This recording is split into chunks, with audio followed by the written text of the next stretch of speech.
पहली थ्योरी जो ढंग से कोवेलेंट बॉन्ड्स के बारे में गई वो थी लिनस पॉलिंग की बॉन्ड थ्योरी। और वैलेंस बॉन्ड थ्योरी अपने आप में ठीक है, काफी इनोवेटिव थ्योरी अपने जमाने में मानी गई, लोग बहुत खुश हुए, तालियां वालियां बजी, नोबेल प्राइज दिया गया पॉलिंग को।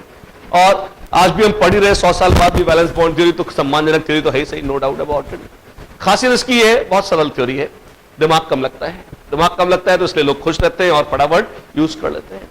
प्रेडिक्टेबिलिटी या इससे जो है मतलब मॉलिक्यूल्स को बहुत मिनिमम डेटा के साथ आप अच्छे प्रेडिक्शन कौन कैसा है क्या नहीं पुराना निमकाना, इसलिए लोग इसे अच्छा मानते हैं। और वैलेंस बॉन्ड थ्योरी को लेकर जब आप आगे बढ़ेंगे तो उसके साथ साथ एक छोटा सा बड़ा खूबसूरत सा रूल आता है जिसको हम पहले स्टेट करेंगे और वो है octet rule. Octet rule was proposed by Lewis and the way it ran is this. आपने सुना होगा ऑक्टेट रूल, या आज तक नियम अपनी जिंदगी में कभी ना कभी चीजें इलेक्ट्रॉन लेती हैं, देती है या शेयर करती है। कब तक? तब तक जब तक उनका ऑक्टेट पूरा न हो जाए। अच्छा तो लिखिए एटम्स, ऑक्टेट रूल है एटम्स, पहले अगली हेडिंग दीजिए द कोवेलेंट बॉन्ड। और आयनिक और मेटल का क्या होगा मैंने आपको पहले बता दिया, इनकी अलग से चर्चा करनी होगी, मुश्किल से करीब एक सेशन करेंगे इन पर। और कोवेलेंट बॉन्डिंग पूरी बॉन्डिंग को पहले कोवेलेंट बॉन्ड, सबसे पहले ऑक्टेट रूल, अष्टक नियम। एटम्स गिव कमा टेक और share electrons, atoms give take और शेयर इलेक्ट्रॉन्स in order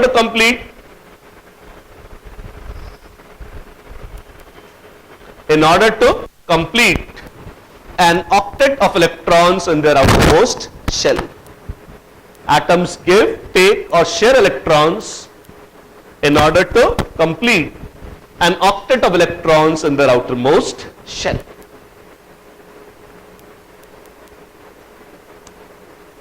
लोग बड़ा अच्छा फील करते हैं इससे जब ऑक्टेट पूरा हो रहा है। ये रूल बड़ा पॉपुलर था, छोटे बच्चों को 9th 10th से सिखाया जाता है। बहुत ही बकवास रूल है। क्यों? सच तो ये है कि ये बहुत ज्यादा फॉलो नहीं होता, और यदि आपको कभी कभी बॉन्डिंग बुरी लगी हो तो उसके मूल कारणों में से एक ये ऑक्टेट रूल स्वयं है। कई बार क्या होता है, शुरू में जब बॉन्डिंग पढ़ाई जाती है और ऑक्टेट रूल बताया जाता है तो पुस्तकें तो सारे रूल्स को ऐसे प्रेजेंट करती हैं जैसे कि ये रूल्स मतलब ईश्वर ने खुद लिखे हैं। तो बच्चे मान के चलते हैं कि ऑक्टेट रूल है, सही होगा। अगर सही होगा तो उसे हर जगह लगना चाहिए। अगली सांस में देखते हैं PCl5 बन रहा है, SF6 बन रहा है, फिर देखते हैं PCl3 बन रहा है। अब वो कहते हैं यार कभी तो फॉलो होता है कभी नहीं होता। फिर क्या होता है, वो रहस्य में डूब जाते हैं। क्यों? फिर डाउट आ जाता है और किताबों से आप बातें तो कर नहीं सकते, तो लिखने वाले जब तक लिखा उसके बाद वो चुप हो गया, बात खत्म हो गई। अगर एक सेंटेंस चुपचाप इज्जत से लिख देते कि बकवास टूल है और मतलब बस तुक्का है, लग गया तो लग गया और नहीं लगा नहीं लगा, बात खत्म, तो फिर कोई संकट नहीं रह जाता। तो इसलिए आप बिल्कुल स्पष्ट हो जाइए इस मामले में। चल जाता है पर हमेशा नहीं। कब चलता है? ये इज्जत से सिर्फ सेकंड पीरियड एलिमेंट्स के लिए चलता है। क्यों? छोटे बच्चे, सेकंड पीरियड एलिमेंट्स, छोटे छोटे एटम्स। अब छोटे बच्चे कई बार आज्ञाकारी होते हैं, बहुत छोटे तो किसी काम के नहीं है ना, वो तो सबसे आज्ञा मनवाते रहते हैं अपनी, है ना। हाइड्रोजन हीलियम बकवास, छोड़ दो साइड में। सेकंड पीरियड वाले कैसे, ठीक है ना, थोड़ा हल्का दो चुप हो जाते हैं। फिर भी होते दिल में तो बदमाशी होती है उनके, मतलब ठीक है ऑक्टेट से ज्यादा नहीं रख सकते, पर कुछ बदमाश होते कहते यार चलो कम ही रख लेंगे, अब मन नहीं अपना, ठीक है रख लो यार। जैसे बेरिलियम है, बोरॉन है, अब BE ने कहा हम BeF2 बनाएंगे, बना भैया, या हम BF3 बनाएंगे, तो उसमें क्या है, अब इसमें आप देखें 2 और 2 4 इलेक्ट्रॉन्स हैं, इसमें 2 और 2 कितने 6 इलेक्ट्रॉन्स हैं, तो ये तो 8 से कम हो गए, प्रभु की इच्छा हो गए, है ना। लेकिन ऐसे ज्यादा नमूने नहीं रहते, मोस्टली सेकेंड पीरियड एलिमेंट्स जो है ऑक्टेट पूरा कर ही लेते हैं। ऑक्टेट से ज्यादा कर सकते हैं ये संभव ही नहीं है। क्यों नहीं है? क्योंकि सेकेंड पीरियड एलिमेंट्स के पास खाली s और p ऑर्बिटल्स होते हैं, d ऑर्बिटल्स उपलब्ध ही नहीं है। s में 2 इलेक्ट्रॉन, p में 6, टोटल 8 हो ही सकते हैं, इससे ज्यादा की जगह ही नहीं है। एक इलेक्ट्रॉन रख ले, 9वां इलेक्ट्रॉन ठेंगा, कुछ नहीं होने वाला, इतने ही रहेंगे और सब कोई एक्सेप्शन नहीं है। ये तो अच्छी बात है। चलो तो लिखिए octet rule is strictly followed by second period elements. अष्टक नियम का उचित भांति से पालन करते हैं खाली सेकेंड पीरियड वाले elements. Octet rule is properly followed only by period elements. उसके ऊपर हाइड्रोजन हीलियम है, वो तो छोटी छोटी है, उनके ड्यूप्लेट रहते हैं, ड्यूप्लेट हो गया, बात खत्म। और नीचे वाले बड़े धोखेबाज, उनमें क्या है, कोई भरोसा नहीं है, चाहे तो हो जाए चाहे तो ना हो। अच्छा, ऑक्टेट अधूरा ऐसा नहीं है, ऑक्टेट से मतलब ऑक्टेट तो हो ही हो, उससे ज्यादा हो जाए तो और अच्छा है, मतलब संकोच नहीं होगा, लेकिन ऑक्टेट तो चाहिए लाइफ में। तो यू फाइंड क्या it is followed only by second. अगला पॉइंट, थर्ड पीरियड ऑनवर्ड्स कमा octet may be third period onwards, comma octet may be complete or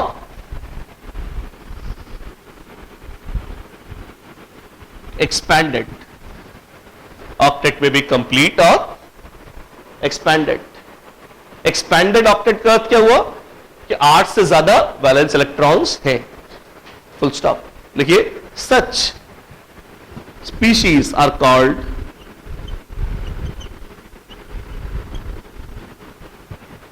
hypervalent. Such species are called hypervalent. Hypervalent? Hypertension सुना है आपने? Hypertension, high blood pressure होता है लोगों को, hypertension हद से ज्यादा टेंशन, हाइपरवैलेंट हद से ज्यादा वैलेंसी। हद कितनी है? 8, उससे ज्यादा वैलेंस इलेक्ट्रॉन जो है बोलते हैं हाइपरवैलेंट है। इसका उल्टा भी है, जी हां,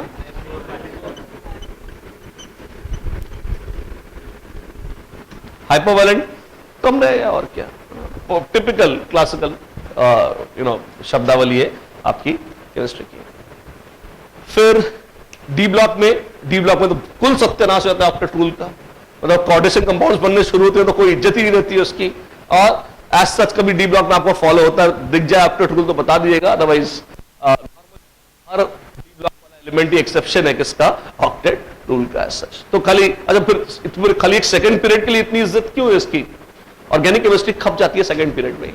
कार्बन है, आजू बाजू नाइट्रोजन है, ऑक्सीजन है, इतने ऑर्गेनिक कंपाउंड की आत्मा ठंडी हो जाती है। तो इसलिए क्योंकि एक अच्छा सिग्निफिकेंट ब्रांच है पूरी केमिस्ट्री की और उसमें ऑक्टेट रूल चल जाता है और चल ही जाता है और सुविधा भी रहती है उससे, तो लोग जैसे तैसे खपा लेते हैं इसे।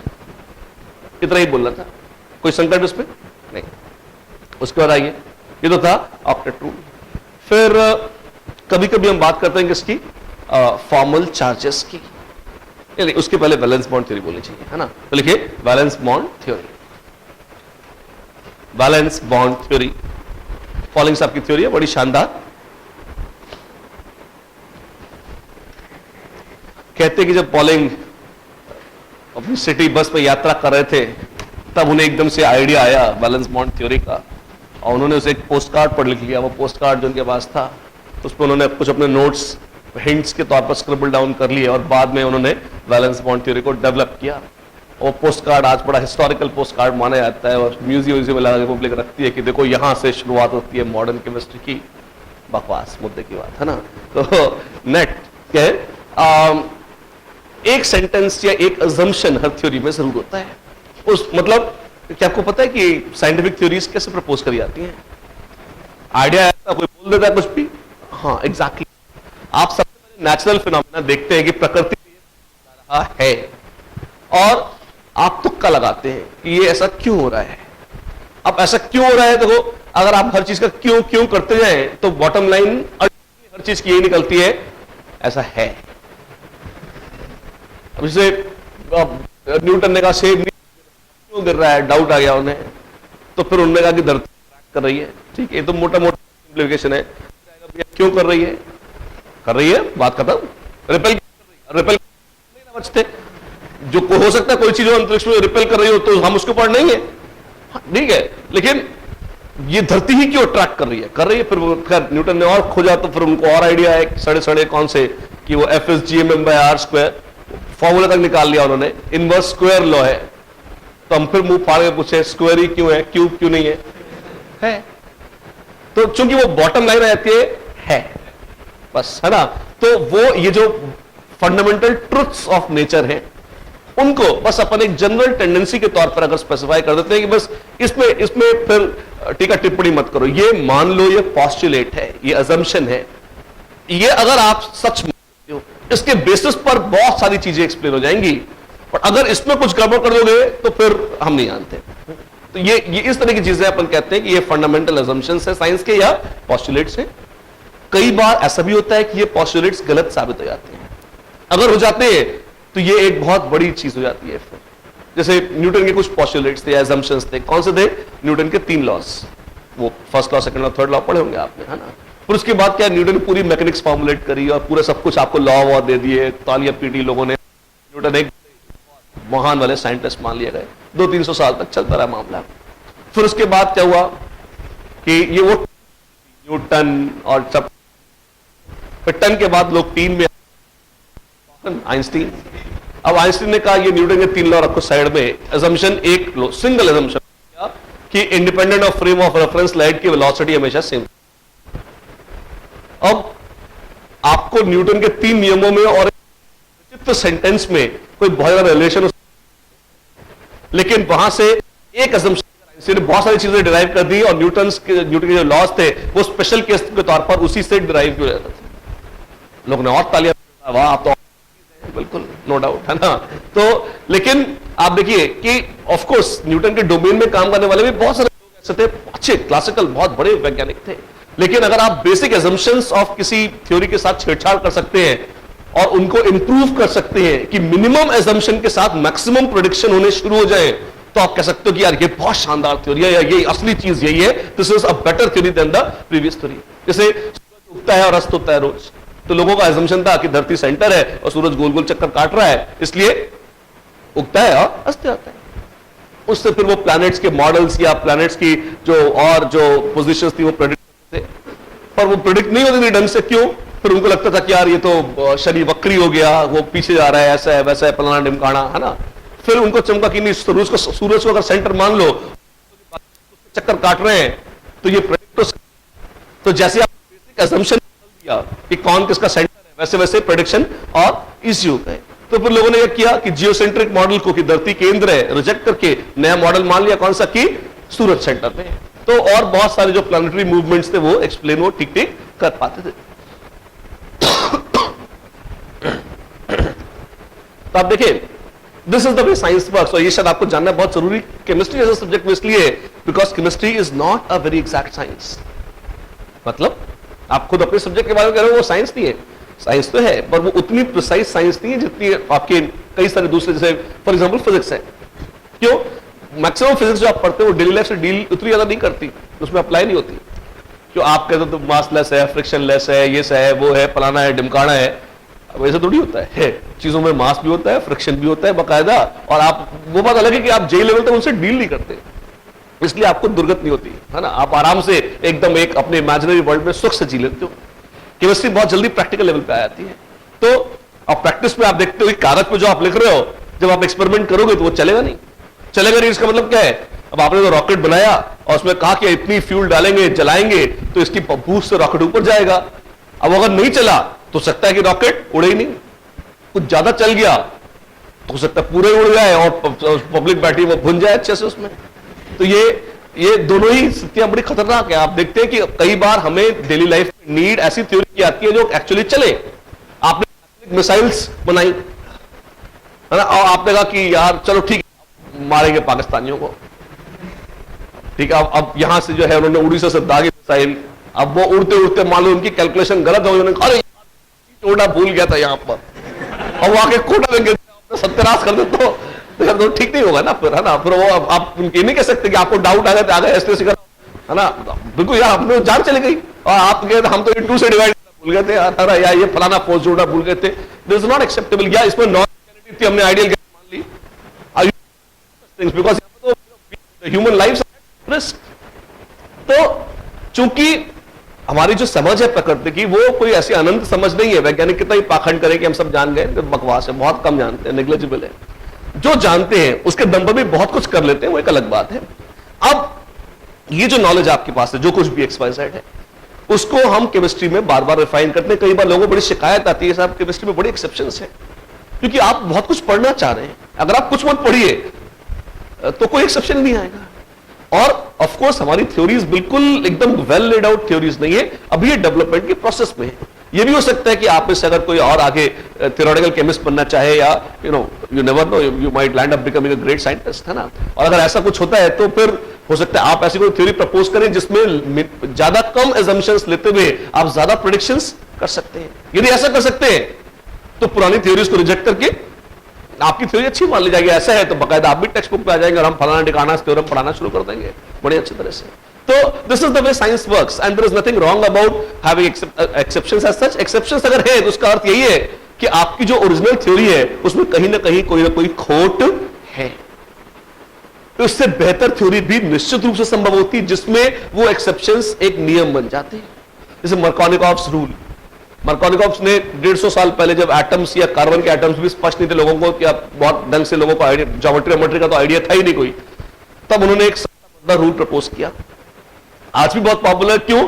रट्टू रूल है, दिमाग में लगता है इसलिए लोग खटाखट, बोर्ड एग्जाम वाले तो अमृत पी जाते हैं, रटने को मिल जाए तो पर क्या होता है दुनिया जीत ले, है ना। तो फिर वो बोर्ड के माध्यम से चलता हुआ आ रहा है, लेकिन उसमें बहुत सारे एक्सेप्शन थे। तो बाद में जब ये रीअरेंजमेंट की थ्योरी, कार्बोकैटायन की स्टेबिलिटी और ये सब आया तो फिर ये बेटर माना गया। क्यों? क्योंकि अगर आपने एक दफे इसको देख लिया फिर आपको वो रूल्स रटने और उसके एक्सेप्शंस को रटने की आवश्यकता नहीं है, आप वो सारी की सारी चीजें प्रेडिक्ट कर सकते हो। तो जो कल का रट्टा था हो सकता है जो आज आप प्रेडिक्ट कर पाओ, तो अगेन वी से it is a better theory. उस सेंस में जो पहली थ्योरी थी हमारी बॉन्डिंग की, वो थी हमारी ये पॉलिंग साहब की वैलेंस बॉन्ड थ्योरी। अपने आप में काफी अच्छी थ्योरी है, बड़ी रीजनेबल थ्योरी है, काफी प्रेडिक्शन करती है, पर कई जगह ये अटक जाती है। और जहां अटक जाती है फिर वहां पर हम लोग भटकते भटकते फिर नई थ्योरी की ओर जाएंगे, और वो है हमारी एमओ थ्योरी या so called molecular orbital theory. MO theory की हम बहुत ज्यादा बात नहीं करते जेई लेवल तक। क्यों? क्योंकि जेई में लॉग टेबल्स भी अलाउड नहीं होती और हमें एमओ थ्योरी की इक्वेशन सॉल्व करने के लिए कई बार अच्छे कंप्यूटर्स की, और अगर जो ज्यादा हाई फंडा इक्वेशन है उनके लिए सुपर कंप्यूटर्स की आवश्यकता पड़ती है।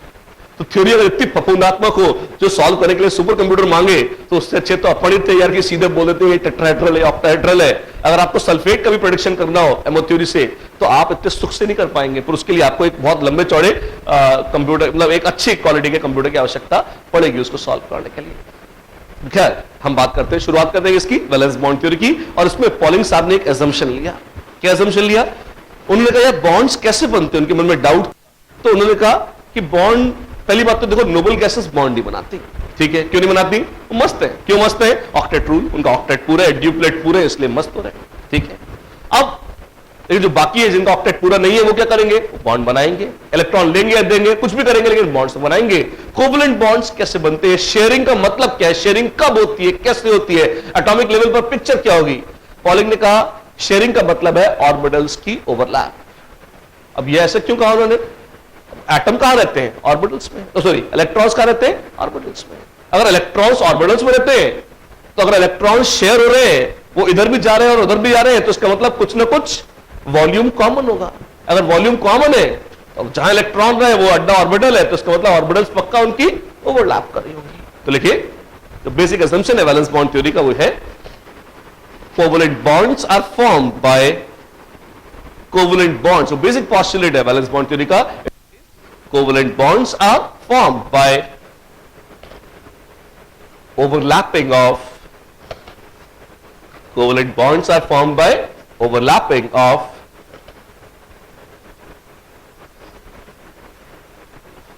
half-filled valence orbitals of two atoms. By overlapping of half-filled atomic orbitals या half-filled वैलेंस शेल्स या ऑर्बिटल्स, लिखिए half filled valence orbitals of two atoms. अगर दो एटम्स हैं उनकी हाफ फिल्ड वैलेंस शेल एक दूसरे से ओवरलैप करते हैं, ऑर्बिटल्स एक दूसरे से ओवरलैप करती है, तो बस वो इतना कर लेती है और बन जाता है क्या? Covalent bond. ये तो आसान है। जी हां। अब कैसे? लोगों का एग्जांपल तो समझ में नहीं आ रहा। देखो जैसे हाइड्रोजन, अब हाइड्रोजन एटम के पास क्या है? एक न्यूक्लियस है, न्यूक्लियस से गोल गोल चक्कर काटने वाला इलेक्ट्रॉन, इलेक्ट्रॉन किसमें है? एस ऑर्बिटल में है, ठीक है।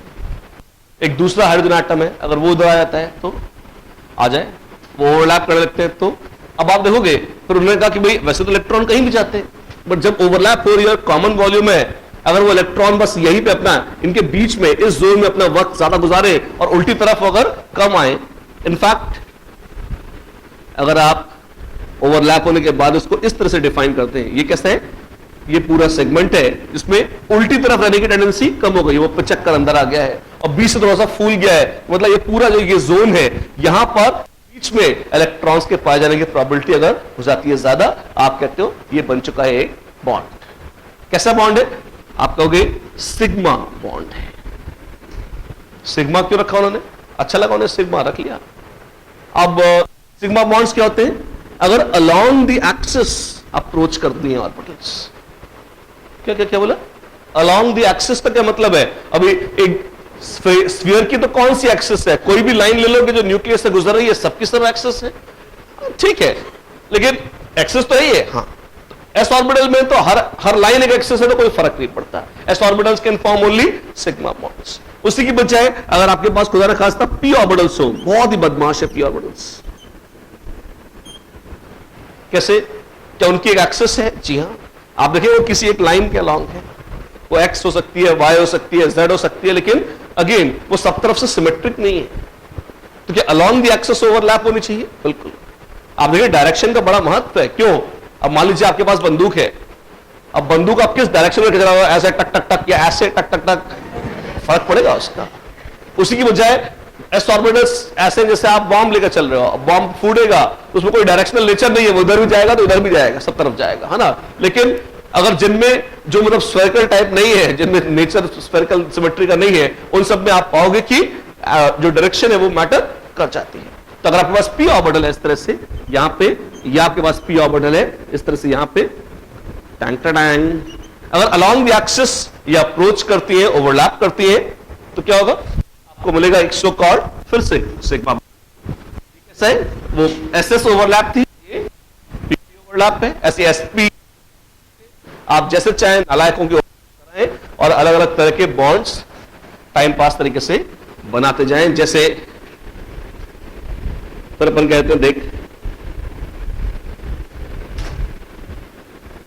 प्लस क्या है? न्यूक्लियस है जी, वो उल्टे साइड में कैसे हो गए? बीच में रहने की प्रोबेबिलिटी बढ़ गई तो ये उल्टे साइड में रहने की प्रोबेबिलिटी कम हो गई तो ये छोटा हो गया। जीरो ही कर दो उसे, थोड़ा बहुत तो रखो घूमने फिरने के लिए जगह, लेकिन ज्यादा नहीं रहेगी। This is S S sigma bond, this is PP sigma bond. ऐसे आप चाहें तो एसपी सिग्मा बॉन्ड बनाएं। अच्छा, तो S orbitals can form only sigma bonds, yes, और पी ऑर्बिटल तो सिग्मा बना ही रही है। इसके अलावा डी ऑर्बिटल से भी सिग्मा बॉन्ड बन सकता है। हेंगा कैसे बनेगा? D orbital unfortunately can not form proper sigma bonds with one exception. कौन सा? एक बड़ी टपोरी ऑर्बिटल होती है डीजेड स्क्वायर। डीजेड स्क्वायर बहुत टाइम पास, थोड़ा एबनॉर्मल शेप होता है उसका, देखा भी होगा आपने। उसमें कुछ शनि ग्रह टाइप एक रिंग रहता है ना। तो और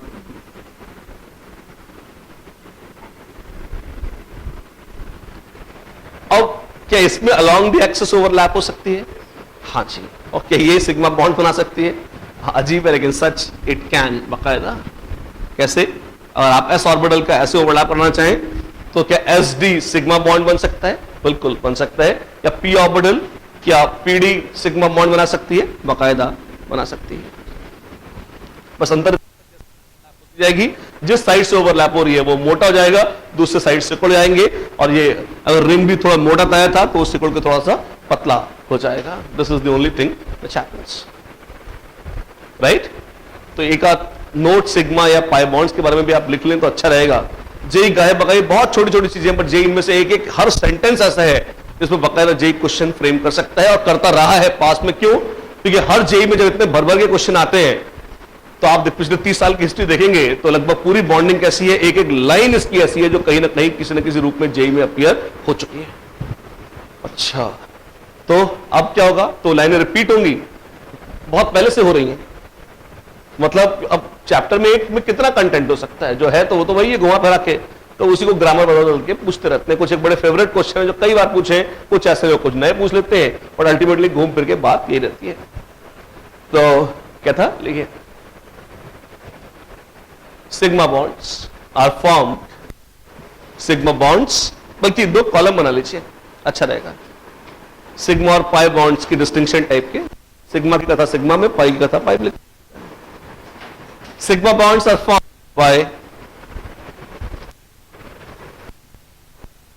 axial overlap of valence, yeah, by axial overlap of half-filled valence orbitals.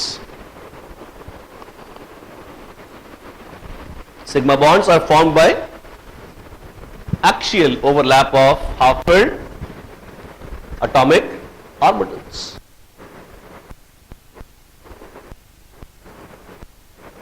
तो अच्छा, और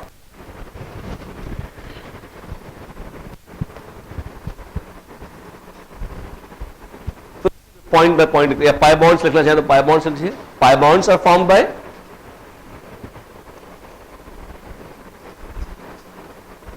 साइडवेज ओवरलैप या lateral overlap. Pi bonds are formed by lateral या sideways overlap of atomic orbitals, are formed by sideways या lateral overlap of atomic orbitals.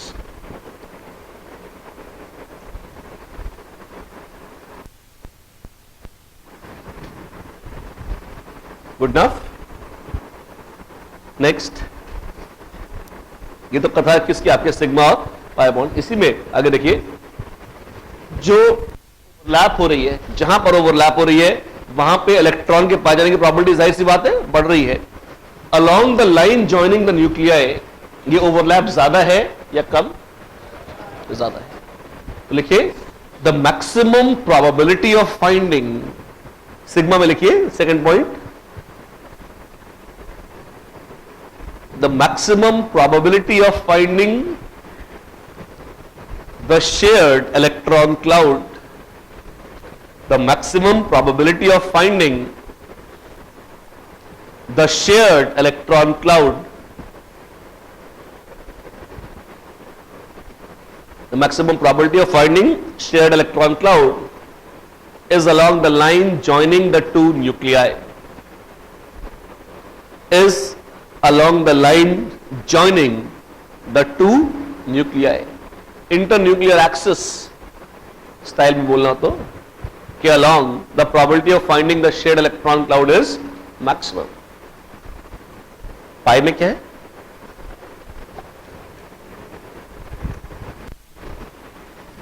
Pi bond बनेंगे कैसे?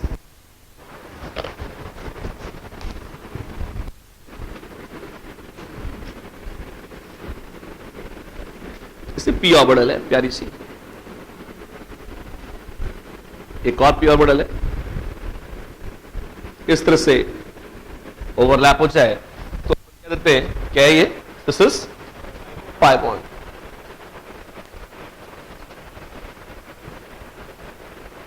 Along the line joining the two nuclei अगर आप देखेंगे probability of finding electron cloud is 0, है ही नहीं। ओह ऐसा है, जी हाँ बिल्कुल। पाई बॉन्ड में लिखिए the probability of finding shared electron cloud nuclear axis is 0, होता ही नहीं, बाहर में जाओ।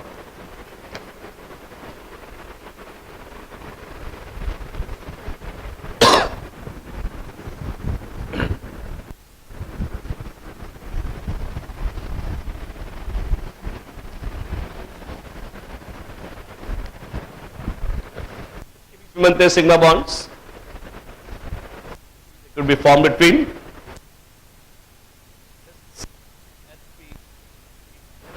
इस तरह की ओवरलैप हो सकती है, या डी ऑर्बिटल्स के साथ अमूमन नहीं बनते, ओनली dz स्क्वायर के साथ s या dz स्क्वायर के साथ p, या एक dz स्क्वायर दूसरे dz स्क्वायर के साथ। क्या SD, PD, DD कॉम्बिनेशन हो सकते हैं?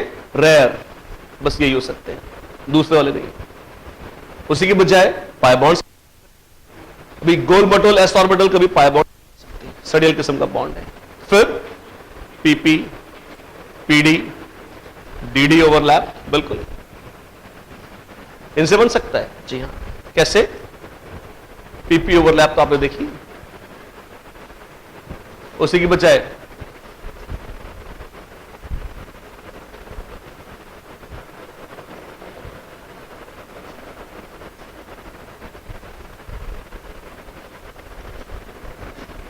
This is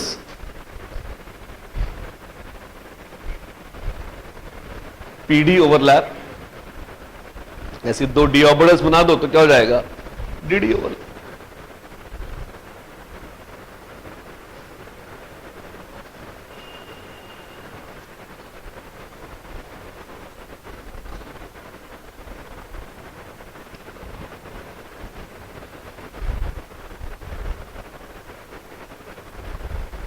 dd pi, this is pd pi, and so on and so forth.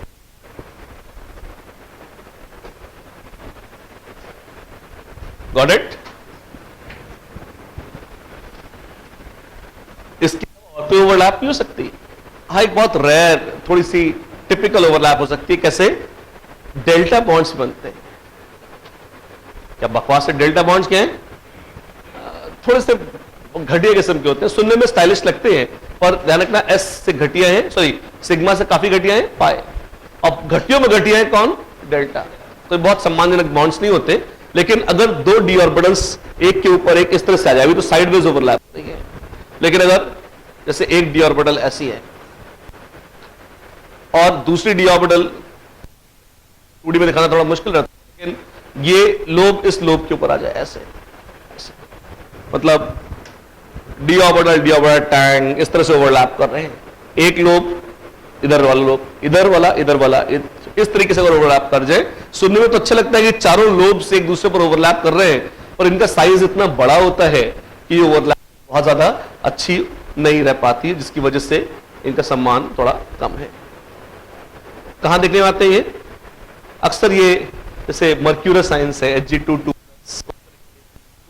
Metal bonding में जब क्वाड्रपल बॉन्डिंग आती है तब ये या डेल्टा बॉन्ड्स देखने में आते हैं। क्वाड्रपल बॉन्डिंग क्या होती है? जब चार बॉन्ड बनते हैं, जैसे सिंगल बॉन्ड सुना होगा आपने, डबल ट्रिपल बॉन्ड, तो बच्चे कहते हैं चौपल बॉन्ड क्यों नहीं, चार चार बना लो। तो नॉर्मली क्वाड्रपल बॉन्डिंग नहीं होती, बट जहां जहां होती है उनमें अक्सर ये डीडी या डेल्टा टाइप के बॉन्ड्स भी आ जाते हैं। ये अपने काम नहीं आते तो विवेलने मत बहुत आते हैं। डेफिनेशन आनी चाहिए, आपको पता होना चाहिए कि हाँ ऐसा कुछ जिंदगी में हो सकता है।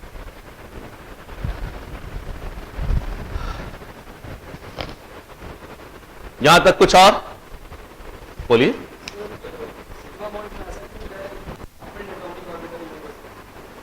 हाँ, लोगों ने सिग्मा बॉन्ड में हाफ फील्डिंग क्यों है? ये मेरे वचन नहीं है, पॉलिंग साहब के। तो चूंकि हम पॉलिंग साहब का नाम लेकर उनकी थ्योरी लिख रहे हैं, तो जो उन्होंने लिखाया है अपन वही लिखते हैं। उसके बाद टीका टिप्पणी अपन करेंगे कि भाई ऐसा है या नहीं है, ठीक है ना? तो चिंता मत करिए। ये हो गया? हाँ जी। फिर एक दो सड़ी सड़ी बातें हैं वो भी लिख ही लीजिए यार, ताकि एकदम अपना मामला सेट हो जाए। कौन सा? सिग्मा बॉन्ड्स के वाले में लिखिए, whenever two atoms form any kind of chemical bond, whenever two atoms form any kind of chemical bond, comma, bond is always sigma bond. कभी भी दो एटम्स एक ही तरह का बॉन्ड बनाते हैं तो पहला बॉन्ड गारंटी पूर्वक कौन सा होता है? Sigma. First bond is always sigma bond. MO theory विवाद करती है इन पॉइंट्स पर, लेकिन एमओ थ्योरी तो एक अलग थ्योरी है। First bond is always a sigma bond, full stop. दूसरा, अगर दो एटम्स के बीच में बॉन्ड बन रहा है तो एक ही बन सकता है सिग्मा, एक के अलावा जितने बनेंगे वो सब पाए होंगे। ठीक, लिखिए, only one sigma bond between two given atoms. Only one sigma bond is possible between any two given atoms. Sigma bond में दोनों पॉइंट्स, इन्हीं के पड़ोस में पाई बॉन्ड्स हैं, उनके लिए लिख लीजिए। दो एटम्स के बीच में एक ही सिग्मा हो सकता है और पाई एक से ज्यादा हो सकते हैं। हाँ, तो more than one pi bonds are possible, एक या दो पाई भी हो सकते हैं। और पहला बॉन्ड पाई नहीं रहता। हाँ, उसके बाद जो बनते हैं वो सारे पाई होते हैं।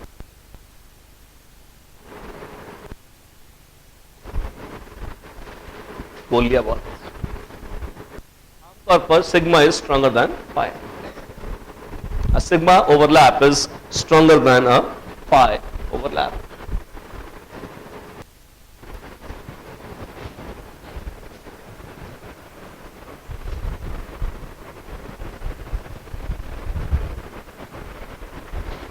थोड़े बहुत आइडियाज थे जो पॉलिंग साहब ने बताए। फिर जैसे होता है, लोगों ने अपने अपने कमेंट्स देने शुरू किए। उन्होंने कहा पॉलिंग साहब 2 इलेक्ट्रॉन क्यों? तो पॉलिंग ने कहा एक ऑर्बिटल में 2 ही रह सकते हैं, इसलिए। लोग चुप हो गए। फिर लोगों ने कहा कि ठीक है, आपने वैलेंस शेल ही क्यों लिया है? पॉलिंग ने कहा यार, अगर कोई भी चीज आपस में टकरा रही है तो सबसे पहले तो बाउंड्रीज ही टकराएंगी ना। तो बाउंड्री पे कौन है? वैलेंस शेल है, वही टकराएगा तो उसी की ओवरलैप होगी। मतलब अधूरा वो है, पूरा उसने होना है, तो अंदर से ओवरलैप क्यों होने वाली है? बात ठीक है। फिर लोगों ने कहा अच्छा, फिर आपने कहा हाफ हाफ फील्ड है, एक इधर से एक इधर से, दोनों एक तरफ से क्यों ले लेते आप? तो पॉलिंग ने कहा हाँ ये सोच सकते हैं अपन, मान लो ले लो, फर्क क्या पड़ता है। मतलब जैसे जैसे पब्लिक ने कहा कि आप तो कहते हैं हाइड्रोजन, हाँ ऐसे कोवलेंट बॉन्ड बन रहा है, आप बड़े खुश हैं। अब कल्पना करिए एक इस तरह का रिएक्शन है कि हाइड्राइड आयन में आपने एसिड डाल दिया, तब क्या बनेगी? H2। तब भी क्या हो रहा है? बॉन्ड बन रहा है या नहीं? हाँ, बॉन्ड तो बन रहा है। हाइड्रोजन तो कैसी बन रही है? वैसी बन रही है। अगर वैसी है तो आप इसमें देखिए, इसमें क्या हो रहा है कि जो ओवरलैप होगी, अब H+ के पास तो इलेक्ट्रॉन है ही नहीं लाइफ में, जो है ही नहीं उनको वो दे ही नहीं सकता।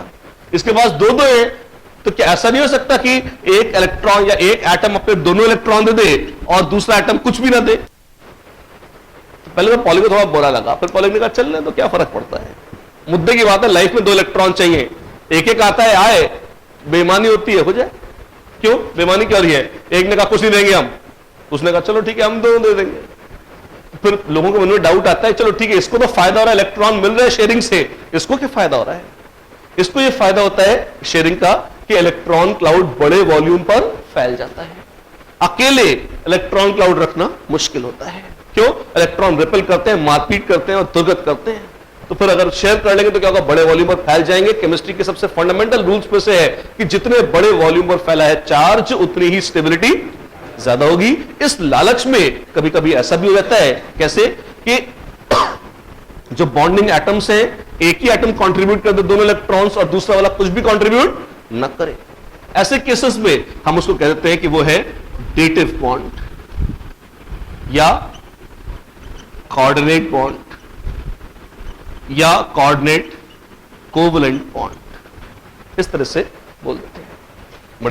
बॉन्ड है तो बिल्कुल ध्यान रखिएगा, बनने के बाद कोऑर्डिनेट बॉन्ड में और सिग्मा बॉन्ड में कोई अंतर नहीं रहता। क्यों? बॉन्ड तो बॉन्ड है, कैसे भी बना, एक बार बन गया टनाटन, मामला खत्म, बस that's it.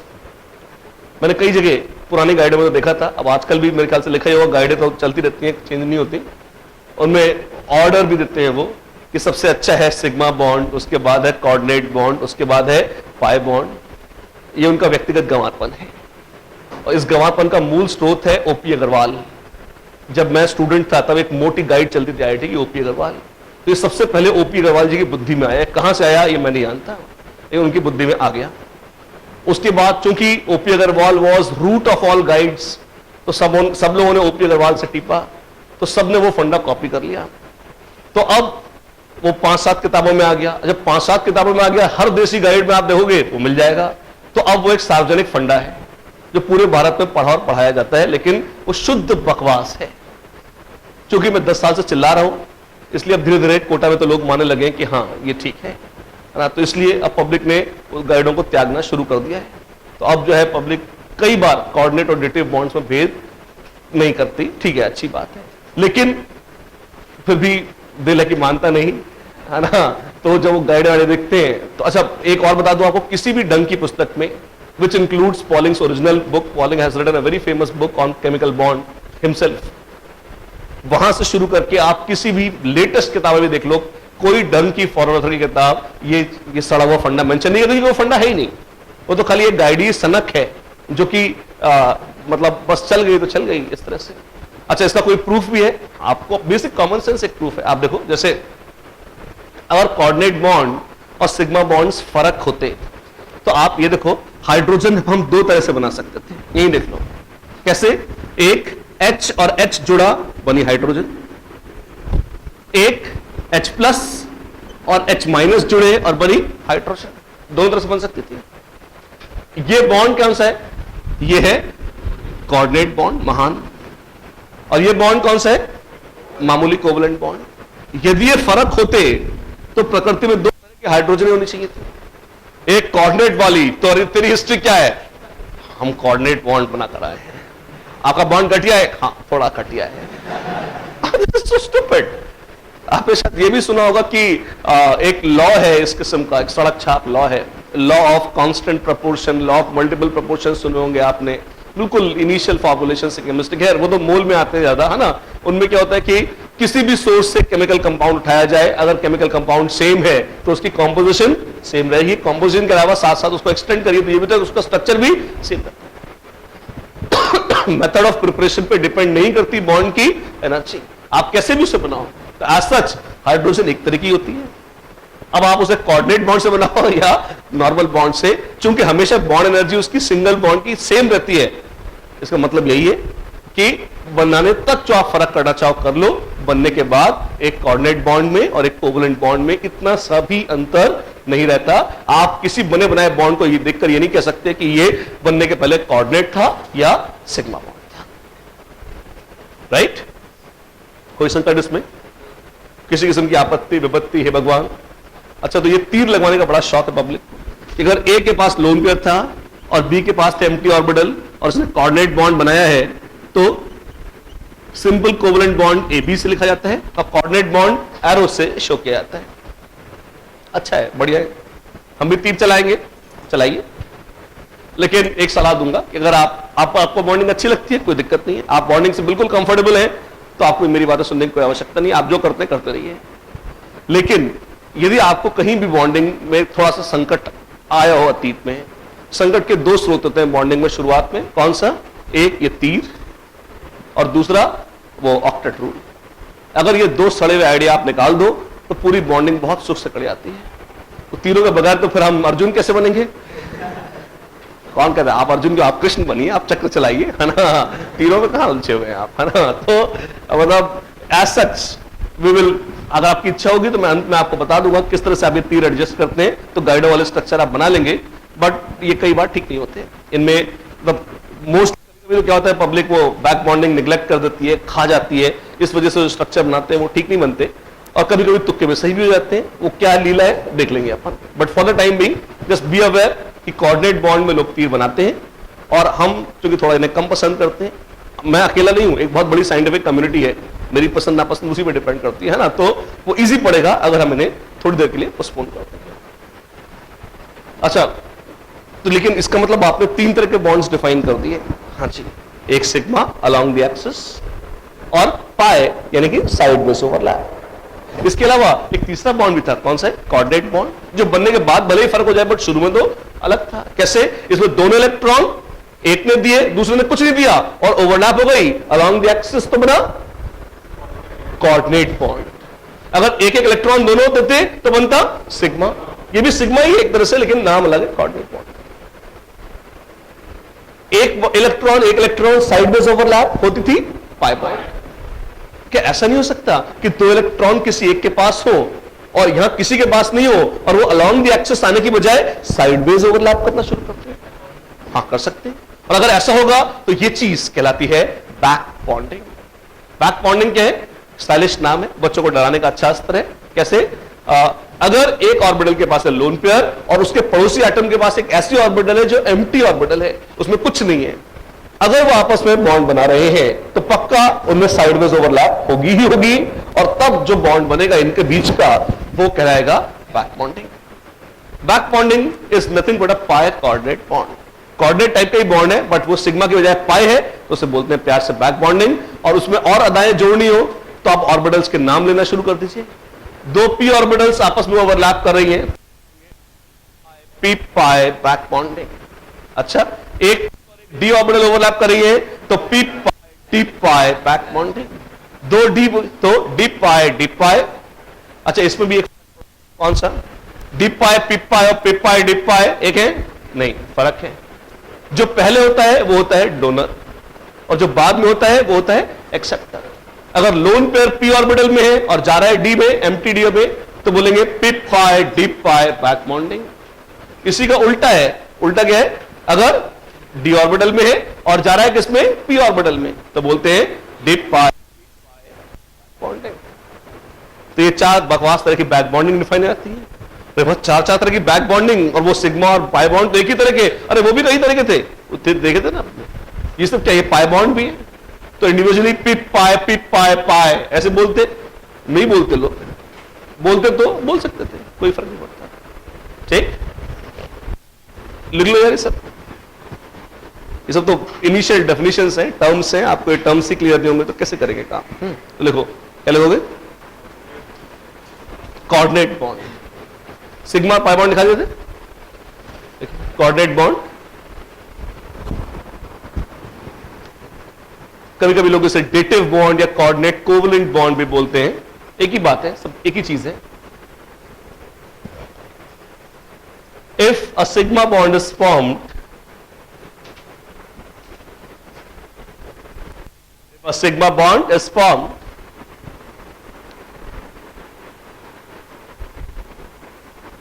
if a sigma bond is formed by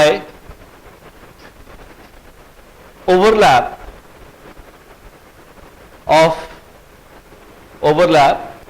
of an empty orbital with an orbital carrying a lone pair,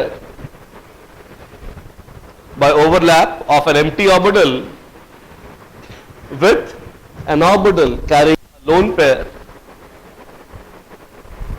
orbital है एक और दूसरी orbital which carries a lone pair,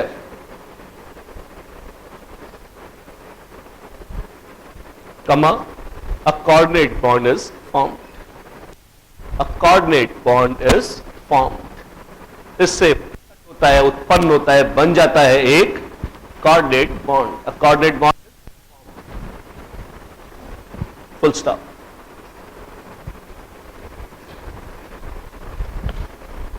After formation, comma, it is exactly same as a sigma bond.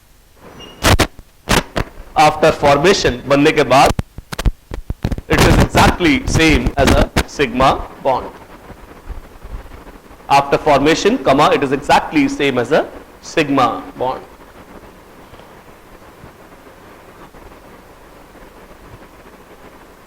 Done? फिर आगे लिखिए, back bonding. Back bonding.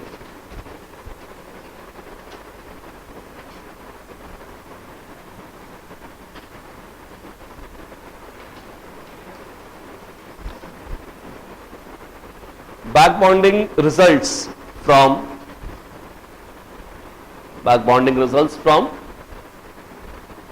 sideways overlap of an orbital carrying a lone pair and an empty orbital.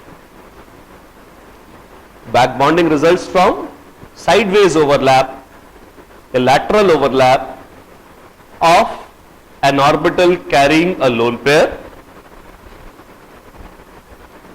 sideways overlap of an orbital carrying a lone pair with an empty orbital. With an empty orbital. एक lone pair वाली orbital है, एक empty है, overlap करेंगे तो हो जाती है back bonding.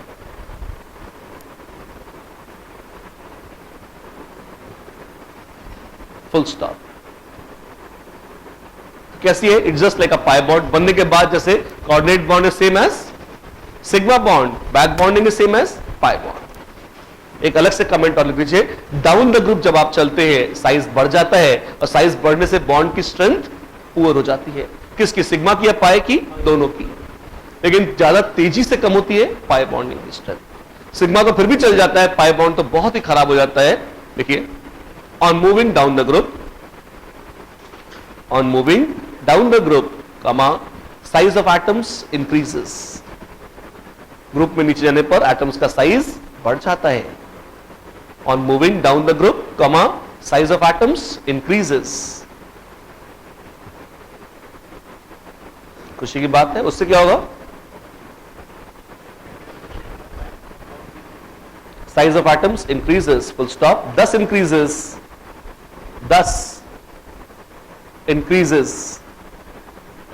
the size of atoms increases, full stop. Thus increases the thus decreases, लिखिए, thus decreases the strength of sigma as well as pi bonds. Thus increases the strength of, thus decreases the strength of sigma as well as pi bonds. Full stop.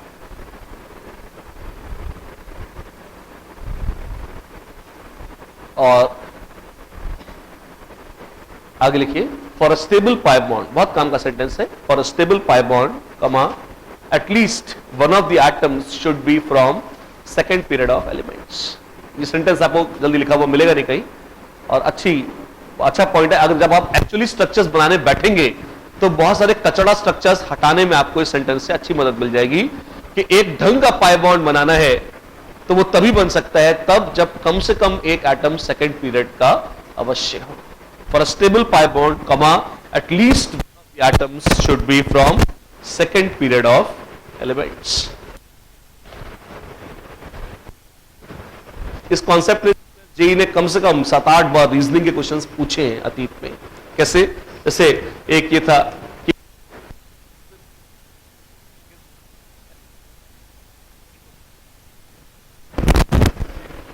Again क्योंकि sulphur acid में S वो crown structure होता है, S single bond, S S S S S S bond रहते हैं, क्योंकि sulphur में pi bond बनाने की टेंडेंसी कम हो जाती है, तो अपनी बैलेंसी सेटिस्फाई करने के लिए तो और जगह से ज्यादा बॉन्ड्स बनाने पड़ जाते हैं। या फास्फोरस P2 न के P4 हो जाता है। आखिर क्यों? Again N triple bond N चल जाता है, लेकिन P triple bond P double bond P stable नहीं होते। एक दफे पूछा था कि CO2 का मेल्टिंग बॉइलिंग पॉइंट कम होते हैं पर SiO2 का मेल्टिंग बॉइलिंग पॉइंट बहुत ज्यादा होता है। आखिर क्यों? अगेन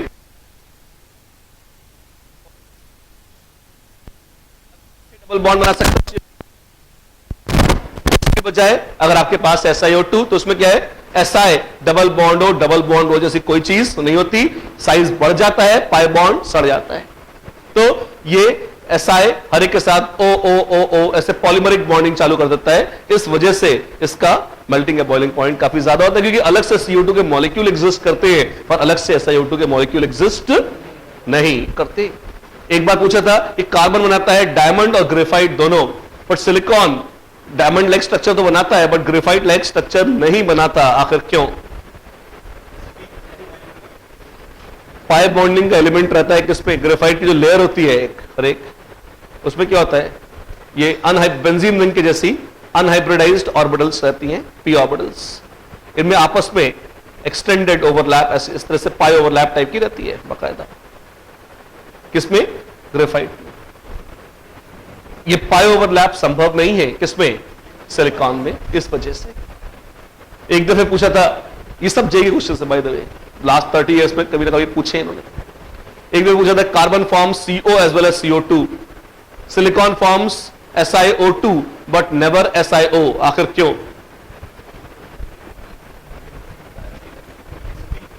तो हम बोल देते हैं कि भाई देख C ट्रिपल बॉन्ड हो, C डबल बॉन्ड हो, ये स्ट्रक्चर्स हैं किसके? इनके स्ट्रक्चर्स बनाना सिखाऊंगा अभी, है ना, वो अलग बात है। लेकिन इस तरह से बन जाते हैं CO और CO2। SiO2 भले ही फॉर्मूला मैच कर रहा हो बट उसका स्ट्रक्चर सिंगल बॉन्ड वाला ही पॉलीमरिक स्ट्रक्चर अलग से रहता है। लेकिन इस तरह का कोई स्ट्रक्चर हम SiO जैसी चीज के लिए बना सकते हैं। Si ट्रिपल बॉन्ड संभव नहीं है, डबल बॉन्ड संभव नहीं है, और सिंगल बॉन्ड में तो फॉर्मूला ये बढ़ जाता है, कौन सा? SiO2। इस वजह से SiO जैसी कोई चीज नहीं बनती। रीजन सबका वही है कि साइज बढ़ गया और पाई बॉन्ड सड़ गया। ठीक, चलिए, तो उसके बाद सबसे इंपॉर्टेंट एक्टिविटी जो इसके बाद आती है, once we have introduce the basic terminal, उसके बाद आते हैं स्ट्रक्चर्स कैसे बनाए जाएं। क्या मतलब है आपका? कोई भी मॉलिक्यूल दे दिया गया आपको, क्या आप उसका स्ट्रक्चर बना सकते हैं? अगर आप बना सकते हैं, मेन आइटम बॉन्डिंग यही है, इसका मतलब आपको बॉन्डिंग आती है। और अगर आप नहीं बना सकते तो इसका मतलब आपको बॉन्डिंग ढंग से नहीं आती। आप में से कितने लोग स्ट्रक्चर बनाने वाली एक्टिविटी में बिल्कुल थरोली कंफर्टेबल है, इनको स्ट्रक्चर्स बनाने में संकट महसूस नहीं होते? चलो अच्छा है, कुछ लोग तो हैं लेकिन कम है। अब स्ट्रक्चर मतलब कहीं ना कहीं अगर बाकी लोगों को संकट है, मोर देन 90% लोगों को संकट है ही, और जिन्होंने हाथ उठाए उन्हें भी कुछ ना कुछ तो सीखने को आई एम श्योर मिल जाएगा, नो डाउट, है ना। तो चलिए अगले सेशन से जब हम मिलेंगे, यानी कि परसों मेरे ख्याल से same session would be there Wednesday को, तब हम बात करेंगे किसी भी, क्या कोई जनरल मेथड है जिसकी मदद से हम स्ट्रक्चर्स बना सकते हैं, बाकायदा वो कौन सा है, कैसे बनाएंगे हम स्ट्रक्चर, ये सब देखेंगे हम अगली बार। नमस्कार।